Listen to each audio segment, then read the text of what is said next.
Welcome students, आप सभी का अपने चैनल यस के एम स्टडी में फिर स्वागत है। तो मेरे प्यारे स्टूडेंट जुड़ जाइए, सभी लोग चैनल को शेयर कर दीजिए, क्योंकि आज इस वीडियो में सबसे महत्वपूर्ण बात क्या है कि आपको हिंदी के 40 अति महत्वपूर्ण प्रश्नों की बात करेंगे जो एग्जाम में आपके आए हुए प्रश्न हैं, बहुत ही इंपॉर्टेंट प्रश्न है। तो मेरे प्यारे स्टूडेंट्स, आपको क्या करना है, जो स्टूडेंट्स हमारे नए जुड़े हैं क्या करना है, चैनल को सब्सक्राइब कर लेना है, और जो स्टूडेंट्स हमारे पुराने चैनल को शेयर कर दें, लाइक कर दें। चलिए यहाँ बात करेंगे कक्षा 12 विषय हिंदी 40 अति महत्वपूर्ण प्रश्न की बात करेंगे जो आपके लिए बहुत ही इंपॉर्टेंट है। तो मेरे प्यारे स्टूडेंट्स, एक बार जबरदस्त तरीके से चैनल को लाइक कर दीजिए और ज़्यादा से ज़्यादा वीडियो को शेयर करिए, क्योंकि शेयर करने से ही आपको क्या होता है कि हमको थोड़ा मोटिवेशन मिलता है, इसलिए आपको अच्छी चीज़ें देने का प्रयास करते हैं। तो मेरे प्यारे स्टूडेंट्स, आपको क्या करना है, चैनल को ज़बरदस्त तरीके से शेयर करना है और लाइक करना है और कमेंट करना है, ठीक है। चलिए पहले प्रश्न की चलते। पहला प्रश्न देखिए, नचिकेतोपाख्यान के लेखक कौन है? नचिकेतोपाख्यान के लेखक कौन है? यहाँ बात करेंगे, चार ऑप्शन आपको दिया गया है, लल्लू लाल, सदासुख लाल, सदल मिश्र या ईशा अल्लाह खां। आप लोग कमेंट के जरूर बताएंगे इसका आंसर क्या होगा। मेरे प्यारे स्टूडेंट देखिए, इसका आंसर आपको निकल कर आएगा, क्या निकल कर आएगा, सदल मिश्र। सदल मिश्र जो हैं क्या नचिकेतोपाख्यान के लेखक हैं, ठीक है। आगे चलिए बात करते हैं, बाल मुकुंद किस युग के लेखक हैं? जो बाल मुकुंद किस युग के लेखक हैं, बात करेंगे बाल मुकुंद की, तो वह किस युग के लेखक हैं? देखिए आपको चार ऑप्शन आपको इसमें मिलेंगे, भारतेंदु युग, द्विवेदी युग, छायावादी युग और प्रगतिवादी युग। अगर हम बाल मुकुंद की बात करें तो ये आते हैं हमारे, जो ये आते हैं भारतेंदु युग से क्या कहते हैं, संबंध रखते हैं, ये भारतेंदु युग से आते हैं। भारतेंदु युग में इनका प्रचलन था, ठीक है। चलिए आगे तीसरे प्रश्न में, तीसरा प्रश्न देखिए, गद्य के किस गद्य में, गद्य के किसके गद्य में करुण संवेदना की प्रधानता है? कौन किसके गद्य हैं, कौन से गद्य हैं जिसमें करुण रस की संवेदना पाई जाती है? देखिए, माखनलाल चतुर्वेदी, पांडे बेचन शर्मा, जयशंकर प्रसाद, अब महादेवी वर्मा। तो यहाँ पे बात करेंगे इसके उत्तर की, स्टूडेंट्स का उत्तर क्या हो जाएगा, महादेवी वर्मा, ठीक है, महादेवी वर्मा, ठीक है। यहाँ बात करेंगे, श्रृंगार रस मंडन के रचनाकार हैं। श्रृंगार रस मंडन के रचनाकार कौन है? गोस्वामी विट्ठल दास, लल्लू लाल, गोकुलनाथ या नाभादास। तो इसके उत्तर की बात करेंगे, इसका उत्तर देखिए क्या हो जाएगा, गोस्वामी विट्ठल दास जो है, जो श्रृंगार रस के रचनाकार हैं। श्रृंगार रस मंडन के जो रचनाकार हैं वो कौन है? गोस्वामी विट्ठल दास है, ठीक है। प्रेम सागर, प्रेम सागर के रचनाकार कौन है? प्रेम सागर आपकी, ठीक है, प्रेम सागर एक आपके रचनाकार की बात करेंगे, इनकी रचनाकार कौन है? राधा कृष्ण दास, सदासुख लाल, राम प्रसाद निरंजनी या लल्लू लाल। तो इसके उत्तर की बात करेंगे तो लल्लू लाल जो हैं प्रेम सागर रचनाकार के रचनाकार हैं, ठीक है। तो आगे चलिए, प्रेम सागर के रचनाकार कौन है? प्रेम सागर के रचनाकार कौन है? राधा कृष्ण दास, सदासुख लाल, राम प्रसाद निरंजनी या लल्लू लाल। तो यहाँ आप देखिए चार ऑप्शन आपको मिलेंगे। प्रेम सागर के जो रचनाकार हैं कौन से माने जाते हैं? राधा कृष्ण दास माने जाते हैं, ठीक है। जो प्रेम सागर लिखा गया था वह राधा कृष्ण दास ने लिखा था। उसके बाद बात करेंगे हम मेरे प्यारे मोहन राकेश की रचना। तो मोहन राकेश की जो रचना है वह कौन सी रचना है इस चारों में से? जो मोहन राकेश की रचना है, देखिए इसमें चार ऑप्शन आपको दिए हैं, चार रचनाएं दी हैं, लहरों के राजहंस, बाल मुकुंद, तट की खोज या समय सारथी। तो यहाँ पे उत्तर की बात करेंगे, समय सारथी जो है मोहन राकेश की रचना है, ठीक है। वर्ण रत्नाकर की रचनाकार कौन है? वर्ण रत्नाकर के रचनाकार कौन है? मधुनाथ शुक्ल, दौलत राम, राम प्रसाद निरंजनी या ज्योतिरीश्वर, ठीक है। कौन है? दौलत राम जी हैं। कौन है? दौलत राम जी हैं जो वर्ण रत्नाकार के रचनाकार हैं। माधव विलास के रचनाकार लेखक कौन है? तो देखिए मेरे प्यारे स्टूडेंट्स, आपको इसकी सारी पीडीएफ आपको मिल जाएगी एसकेएम स्टडी टेलीग्राम चैनल पर, इसकी सारी पीडीएफ आपको मिल जाएंगी। इसमें टोटल 40 क्वेश्चन आपको बताएंगे जो बेहद ही महत्वपूर्ण है आपके एग्जाम से रिलेटेड। आप एग्जाम देखिए, चुनाव की जो डेट आ गई है, चुनाव की जैसे ही समाप्त होगा आपका एग्जाम भी शुरू हो जाएगा। तो आप लोग अभी से तैयारी करिए, बहुत ही इंपॉर्टेंट है, आप लोग तैयारी करते चलिए। माधव विलास के रचनाकार लेखक कौन है? माधव विलास के रचनाकार लेखक कौन है? तो ये नाभादास जी जो है माधव विलास के रचनाकार के लेखक हैं। जलिया बाग हत्याकांड कब हुआ? ठीक है, जलियांवाला बाग हत्याकांड कब हुआ था? यहाँ बात करेंगे सन 1920 में, ठीक है। कब हुआ था? सन 1920 ईस्वी में हुआ था, ठीक है। तो स्टूडेंट देखिए, जो हमारा जलियांवाला बाग का हत्याकांड हुआ यह सन 1919 ईस्वी में हुआ, ठीक है। इसको आप लोग करेक्ट कर लीजिए। और उसका दूसरे प्रश्न में देखिए, महाविद्या विलास के रचनाकार के लेखक कौन है? तो महाविद्या जो हमारा इसका माधव विलास है, माधव विलास के रचनाकार के लेखक की बात करेंगे तो इसकी रचना ये नाभादास नहीं है, लल्लू राम द्वारा लिखित गई है, ठीक है। यहाँ से आप लोग करेक्शन कर लीजिएगा थोड़ा, ठीक है। उसके बाद 8वें में बात करेंगे, 8वें में देखिए वर्ण रत्नाकर के रचनाकार, ठीक है। वर्ण रत्नाकर रचनाकार कौन है? है? दौलत राम नहीं है, कौन है? ज्योतिरीश्वर है। कौन है? ज्योतिरीश्वर है। ठीक है, इसको भी आप लोग करेक्शन कर लीजिए। उसके बाद मोहन राकेश की रचना कौन सी है? मोहन राकेश की रचना की बात करेंगे तो मोहन राकेश की रचना समय सारथी नहीं, लहरों के राजहंस हैं। कौन है? लहरों के राजहंस है। बस इतना आप लोग करेक्शन करना है, बाकी सारी चीज़ें सही हैं। चलिए आगे चलते हैं अगले प्रश्न की ओर। अगला प्रश्न देखिए क्या है हमारा। अगला प्रश्न की बात करेंगे, जलियांवाला हत्याकांड तो 1919 ईस्वी में हुआ, तो लोग याद कर लीजिए। ठीक है, शांति निकेतन में हिंदी अध्यक्ष पद पर थे। ठीक है, शांति निकेतन में हिंदी अध्यक्ष पद पर कौन थे? तो यहाँ पे बात करेंगे तो यहाँ पे कौन थे? हजारी प्रसाद द्विवेदी जी थे। कौन थे? हजारी प्रसाद द्विवेदी जी थे। ठीक है, चलिए अगले प्रश्न की चलते हैं। अगला प्रश्न देखिए क्या है, बहुत ही इंपॉर्टेंट है आपके लिए। गद्य विद्या की संख्या है, तो गद्य विद्या की कितनी संख्या है यहाँ बात करेंगे। देखिए गद्य विद्या जो है 3 है, 7 है, 11 है या 15 है। तो यहाँ बात करें कितनी है? 15 गद्य विद्या हमारी कितनी है? 15 गद्य विद्या है। ठीक है, अब आगे बात करेंगे पंदहा आजमगढ़ उत्तर प्रदेश जन्म स्थान किसका है? यानी कि पंदहा में आजमगढ़ में जन्म स्थान किसका है? 4 ऑप्शन आपको दिख रहे होंगे, हजारी प्रसाद द्विवेदी, राहुल संस्कृत्यायन, भारतेंदु हरिश्चंद्र या मोहन राकेश। इसमें 4 ऑप्शन आपको दिख रहे हैं। ठीक है, तो इन ऑप्शनों में देखिए आपका कौन ऑप्शन सही होगा? राहुल संस्कृत्यायन जी जो हैं कहाँ के? आजमगढ़ उत्तर प्रदेश का जन्म स्थान है। ठीक है, अब देखिए चंद्रकांता संतति रचना है, जो चंद्रकांता की संतति रचना है वह कौन सी है? ठीक है, चंद्रकांता की संतति रचना। ठीक है, चंद्रकांता की संतति रचना कौन किसने की थी? देखिए इसमें 4 ऑप्शन आपको मिलेंगे, भारतेंदु युग की, द्विवेदी युग की, छायावाद युग की या छायोदात्तर युग की। तो क्या हो जाएगा? छायावाद द्विवेदी युग की। किसकी हो जाएगी? द्विवेदी युग की। अब देखिए जो हमारा अगला प्रश्न है, अगला प्रश्न कौन सा है? राहुल संस्कृत्यायन का वास्तविक नाम है। राहुल संस्कृत्यायन का वास्तविक नाम क्या है? यहाँ देखिए 4 ऑप्शन आपको मिलेंगे, सुदामा प्रसाद पांडे, वासुदेव सिंह, वैद्यनाथ मिश्र, केदारनाथ पांडे। तो इन चारों ऑप्शन में से आपका ऑप्शन कौन सा हो जाएगा सही? तो यहाँ आप देखिए राहुल संस्कृत्यायन का वास्तविक नाम क्या था? वो क्या नाम था उनका? केदारनाथ पांडे। क्या था? केदारनाथ पांडे जी। ठीक है, आगे बात करते हैं दौलतपुर। ठीक है, दौलतपुर रायबरेली उत्तर प्रदेश जन्म स्थान किसका है? इनमें से 4 ऑप्शन आपको इसमें मिलेंगे, महावीर प्रसाद द्विवेदी, हजारी प्रसाद द्विवेदी, डॉक्टर वासुदेव शर्मा अग्रवाल और रामचंद्र शुक्ल। अब देखिए इसमें आपको जो दौलतपुर में जन्म स्थान किनका हुआ था, तो महावीर प्रसाद द्विवेदी का नहीं हुआ था। यहाँ पे किसका हुआ था यहाँ बात करें, आप लोग कमेंट करके जरूर बताएंगे। ठीक है, तो यहाँ पे किसका हुआ था? आचार्य महावीर प्रसाद जी का। किनका हुआ था? आचार्य महाप्रसाद द्विवेदी जी का हुआ था। ठीक है, यहाँ पे बात करेंगे। ठीक है, अगले प्रश्न को देखिए। अगला प्रश्न क्या है?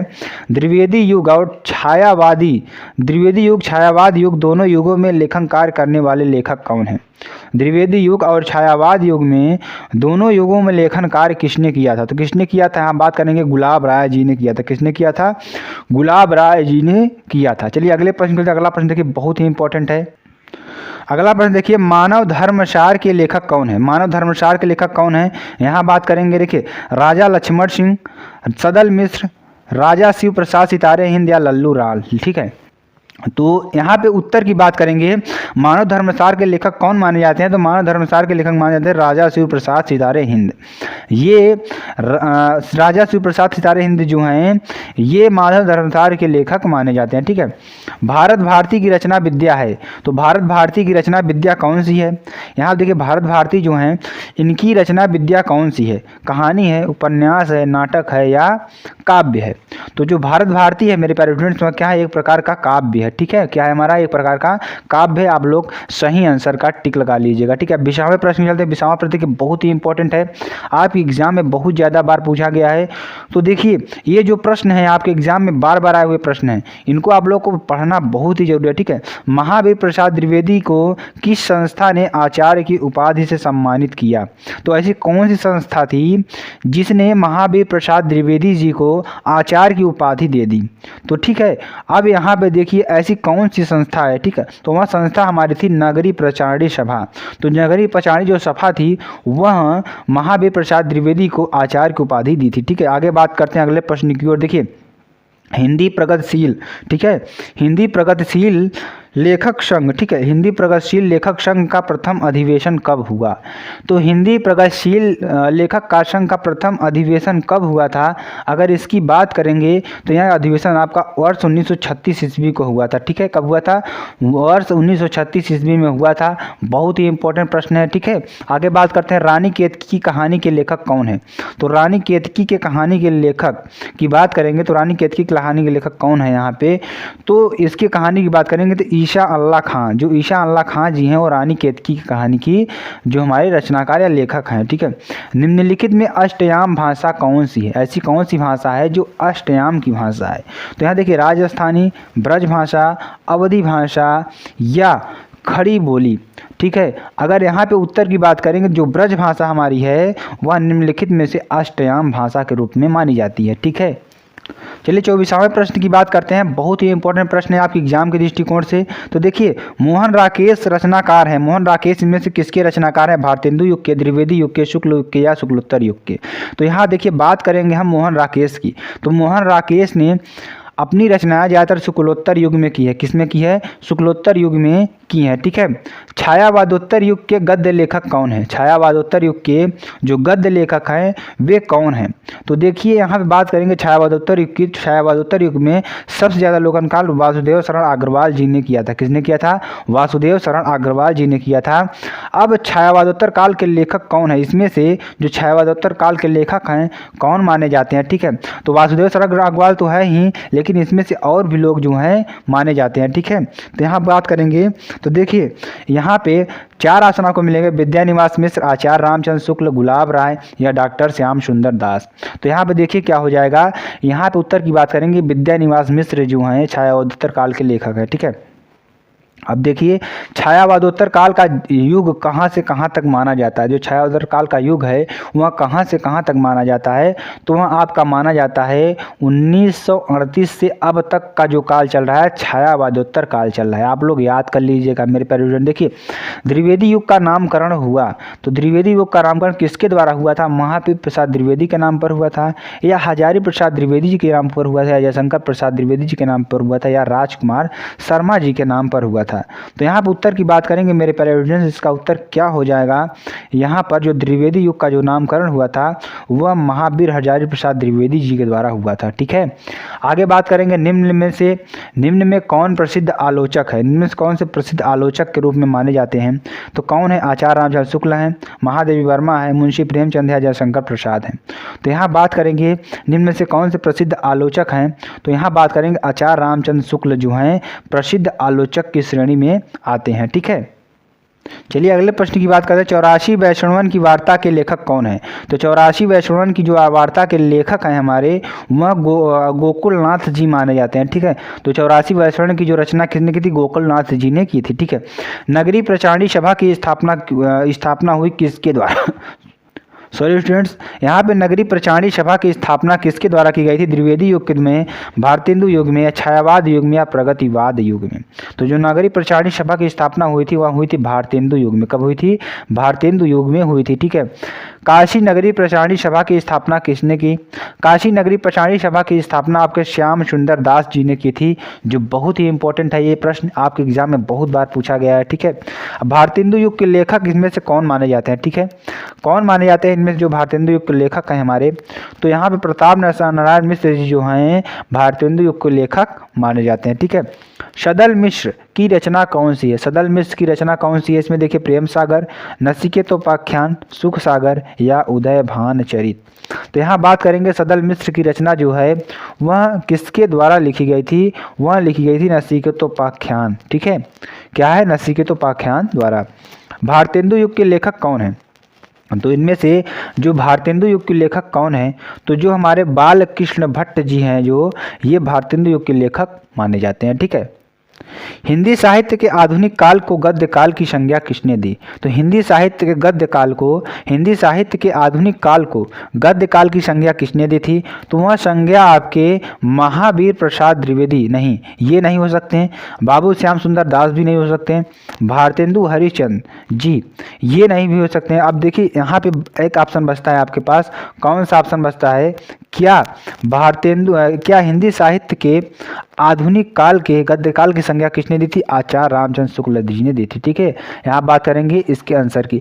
भारतेंदु युग के उल्लेखनीय पत्रकार कौन है? भारतेंदु युग के उल्लेखनीय पत्रकार की बात करेंगे तो सबसे अच्छे जो पत्रकार माने जाते हैं वह बालकृष्ण भट्ट जी माने जाते हैं। ठीक है, भारतेंदु युग के जो सबसे अच्छे पत्रकार माने जाते हैं कौन माने जाते हैं? बालकृष्ण भट्ट जी माने जाते हैं। कौन सा युग हिंदी गद्य के उत्कर्ष का सूर्योदय काल था?